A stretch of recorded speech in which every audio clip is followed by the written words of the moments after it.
கிறிஸ்துவுக்குள் அன்பான அன்பு சகோதர சகோதரிகளே, இந்த காலை வேளையிலும் ஒரு புதிய வாக்குத்தத்தத்தோடு உங்களை நான் சந்திப்பதில் நான் மிக்க மகிழ்ச்சி அடைகிறேன். 24ஆம் தேதி ஜூன் மாதம் 2026ஆம் ஆண்டு புதன்கிழமை. இன்றைய நாளிலும் வேத தியானத்திற்கு எடுத்துக்கொண்ட பகுதி சங்கீத புஸ்தகம் 50வது அதிகாரம் 15வது வசனம் இப்படியாக சொல்லுகிறது: ஆபத்து காலத்தில் என்னை நோக்கி கூப்பிடு, நான் உன்னை விடுவிப்பேன், நீ என்னை மகிமைப்படுத்துவாய் என்று சொல்லி இந்த வார்த்தை நமக்கு சொல்லுகிறதை பார்க்கிறோம். அருமை பிள்ளைகளே, இந்த நாட்களிலே எங்களை கண்ணோக்கி பார்க்கிற ஒருவர் இருக்கிறார் என்றால் அவர் ஆண்டவராகிய இயேசு கிறிஸ்து என்பதைத்தான் இன்றைக்கு நாங்கள் நினைக்க வேண்டும். வேதத்திலே சொல்லப்படுகிற காரியம், ஜனங்களுக்காக பரிதவிக்கிறவராய் இந்த பூமியிலே அவர் வாழ்ந்த காலத்திலே அற்புதங்களை செய்தார். என் ஜனம் பசியோடு இருக்கிறதே, என் ஜனம் நோயோடு இருக்கிறதே என்று சொல்லி இந்த நாட்களிலே தன்னுடைய கரத்தினாலே அவர்களை தொட்டு அற்புதங்களை செய்து அவருடைய நோய்கள் பசிகளை போக்கின கர்த்தர் தான் நாங்கள் ஆராதிக்கிற ஆண்டவராகிய இயேசு கிறிஸ்து என்பதை நாங்கள் அறிந்து கொள்ள வேண்டும். இந்த சங்கீத புஸ்தகத்திலே சொல்லப்பட்ட இந்த அருமையான வாக்குத்தத்தம் இப்படியாக சொல்லுகிறது: ஆபத்து காலத்திலே என்னை நோக்கி கூப்பிடு என்று சொல்லி இந்த நாட்கள் சொல்லப்படுகிறது.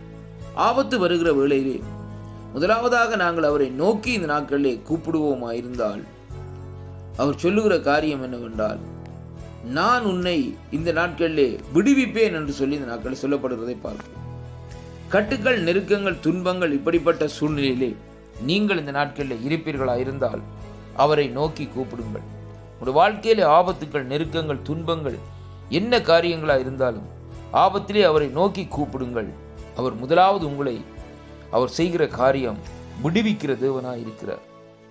அப்படியாக அவர் விடுவிக்கிற வேளையிலே நாங்கள் ஒரு காரியத்தை செய்வோம், அவரை நாங்கள் மகிமைப்படுத்துவோம். அருமையான அன்பு பிள்ளைகள், அருமையான கர்த்தருடைய பிள்ளைகளே, நோய் என்னும் ஆபத்து, வறுமை என்னும் ஆபத்து, வேலை இல்லாத காரியங்கள் என்னும் பிரச்சனைகள், நெருக்கங்கள், துன்பங்கள், குடும்ப பிரச்சனைகள், எப்படிப்பட்ட ஆபத்தான சூழ்நிலையில் விபத்திலே சிக்கப்பட்டு இந்த நாட்களிலே மரண படுக்கையிலே இருக்கிற அந்த ஆபத்து நேரத்திலே கூட நாங்கள் அவரை நோக்கி கூப்பிடுவோமா இருந்தால் அவர் விடுவிக்கும்படியாக என் தேவனாகிய கர்த்தர் நாட்களே நம்மை நோக்கி இந்த நாட்களே வருவார் என்பதைத்தான் இந்த வாக்குத்தத்தின் ஊடாக, இந்த வார்த்தை ஊடாக இன்றைக்கு நாங்கள் அறிந்து கொள்ளக்கூடியதாக இருக்கிறது. மனுஷனுடைய வாழ்க்கையிலே எந்த வேளையிலும் எந்த நிமிஷத்திலும் ஆபத்துக்கள் வருவது சர்வசாதாரணம். அருமை பிள்ளைகளே, ஆபத்து இல்லை என்று சொல்லுவதற்கு இந்த நாட்களில் எந்த காரியங்களும் இல்லை. அதனாலே தான் இங்கே வேத பகுதி சொல்லுகிறது, அப்படியாக அந்த ஆபத்துக்கள், நெருக்கங்கள் வருகிற வேளையிலே நீ யாரையும் நோக்கி கூப்பிட வேண்டாம், எந்த மனுஷனையும் நீ கூப்பிட வேண்டாம், அவரையே கூப்பிடு. அவர்தான் ஆண்டவராகிய இயேசு கிறிஸ்து. அவரை நோக்கி நெருக்கங்கள், துன்பங்கள் வருகிற வேளையிலே அவர் அங்கே உன்னை தப்புவிப்பார் என்பதைத்தான் இன்றைக்கு நாங்கள் பார்க்கிறோம்.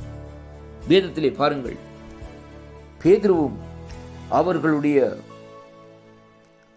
சீசர்களும் சேர்ந்து இந்த நாட்களிலே பாருங்கள், அந்த படகிலே இந்த நாட்களிலே, கடலிலே இந்த நாட்களிலே பயணம் செய்த வேளையிலே திடீரென்று பார்க்கிற வேளையிலே பாருங்கள், பலத்த காற்று அடித்து இந்த நாட்களில் படகு மூழ்கி போகும் நேரமாக இந்த நாட்களில் இருந்த வேளையிலே அவர்கள் பேதுரு சொல்லுகிறார், ஆண்டவரே, ஐயரே, நாங்கள் மடிகிறோம் என்று சொல்லி இந்த நாட்களிலே சொல்லுகிறதை பார்க்கிறோம். உடனே அவர் எழுந்து காற்றையும் கடலையும் அதட்டினார் என்று சொல்லி இந்த நாட்களே பார்க்கிறோம். அருமை பிள்ளைகளே, அதே விதமாகத்தான் இன்றைக்கு நம்மோடும் நம்முடைய இந்த பயணத்திலும், இந்த வாழ்க்கை பயணத்திலும் அவர் இந்த நாட்களிலே நம்மோடு கூட இந்த நாட்களிலே இருக்கிறார். ஆனால் அருகிலே அவர் நம்மோடு இருக்கிறதை நாங்கள் உணர்ந்து கொள்ளப்படியாதபடி நம்முடைய கண்கள் இந்த நாட்களிலே மறைக்கப்பட்டிருக்கிறது. அதனாலே எந்த வேளையிலும் எந்த நிலையிலும் இந்த நாட்களை நீங்கள் இருப்பீர்களா இருந்தாலும் உடனே அவரை நோக்கி இந்த நாட்களிலே கூப்பிடுங்கள். அவர் உங்களை விடுவிப்பார், நீங்கள் அவரை மகிமைப்படுத்துவீர்கள். இந்த வாக்குத்தத்தம் உங்களுக்கு ஒரு ஆசீர்வாதமாக இருக்கும் என்று நான் விசுவாசிக்கின்றேன். இந்த வாக்குத்தத்தங்களை விசுவாசியுங்கள். தேவனை நோக்கி கூப்பிடுங்கள், மனுஷரை அல்ல. அவரிடத்திலே இந்த நாட்களில் விடுதலையை பெற்றுக்கொள்ளுங்கள்.